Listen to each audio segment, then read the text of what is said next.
कैसे हैं आप? आज की इस संस्कृत की ऑनलाइन कक्षा में मैं भावना राठौर आप सभी का स्वागत करती हूँ बच्चों।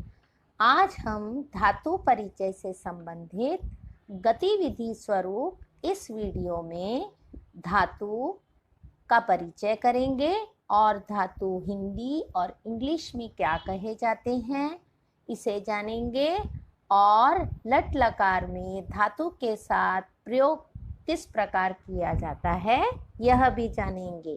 ठीक है बच्चों, तो धातु रूपाणी अर्थात क्रिया के मूल रूप को धातु कहते हैं।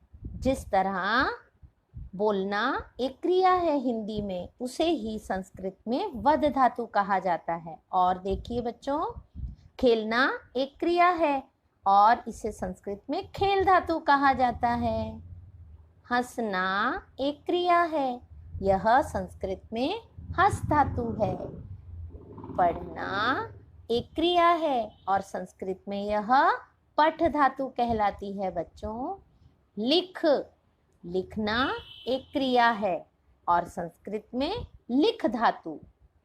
चलना एक क्रिया है और चल संस्कृत में धातु है। आपने एक बात विशेष रूप से ध्यान दी है बच्चों, यहाँ पर जितनी भी क्रिया हिंदी में लिखे गए हैं वो साधारण आप हिंदी के व्याकरण में पढ़ते ही हैं, मगर संस्कृत में जितनी धातु यहाँ चित्र सहित बताई गई हैं उन सब में अंत में हलंत अवश्य लगा है। अर्थात जितनी भी धातु होती हैं वो मूल रूप में है, इसीलिए इसे धातु कहा गया है। क्रिया का ही रूप है बच्चों, मगर ये अधूरी हैं जब तक इसे लट लकार के प्रत्ययों का साथ नहीं मिलता है। तो ये लट लकार क्या होता है इसे समझते हैं बच्चों। लट लकार संस्कृत में, हिंदी में और अंग्रेजी में आप जान पाएंगे। जिसे हम संस्कृत में लट कहते हैं उसे ही हम हिंदी में वर्तमान कहते हैं और अंग्रेजी में उसे हम प्रेजेंट कहते हैं बच्चों। इसी प्रकार लट के साथ लकार, तो लकार हिंदी में कहलाता है काल।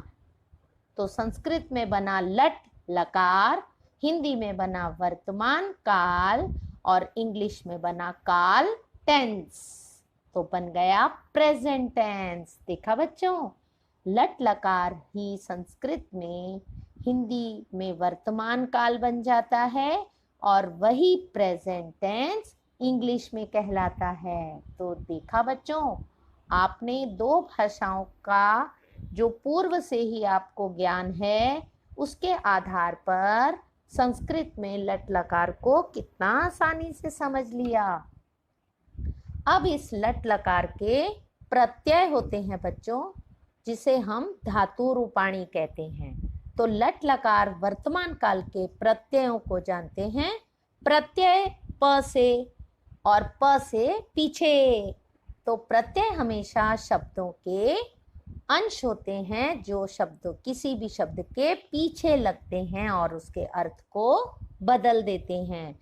तो संस्कृत में हम जानते हैं बच्चों 3 वचन होते हैं, एक वचन, द्विवचन, बहुवचन, और 3 ही पुरुष होते हैं, प्रथम पुरुष, मध्यम पुरुष और उत्तम पुरुष। तो इसमें हम जानते हैं प्रथम पुरुष लट लकार के एक वचन के रूप को कहते हैं अति, द्विवचन को कहते हैं अतः, बहुवचन के प्रत्यय को कहते हैं अंति।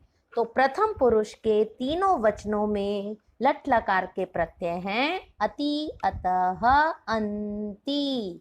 इसी प्रकार लट लकार वर्तमान काल के तीनों वचनों में मध्यम पुरुष के प्रत्ययों को जानते हैं बच्चों। मध्यम पुरुष में आता है असि, अथः, अथ। तो मध्यम पुरुष में चलता है असि, अथः, अथ। प्रथम पुरुष में आपने जाना अति, अतः, अंति। मध्यम पुरुष में हो गया असि, अथः, अथ। बच्चों, इसी प्रकार लट लकार के वर्तमान काल प्रत्ययों को तीनों वचनों में अब हम उत्तम पुरुष के रूप में देखते हैं।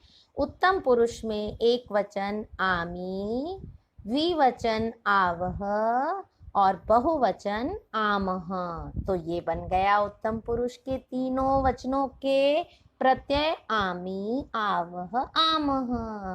धन्यवाद बच्चों। आशा है इस वीडियो से आपके काफ़ी हद तक संशयों का समाधान हो गया होगा।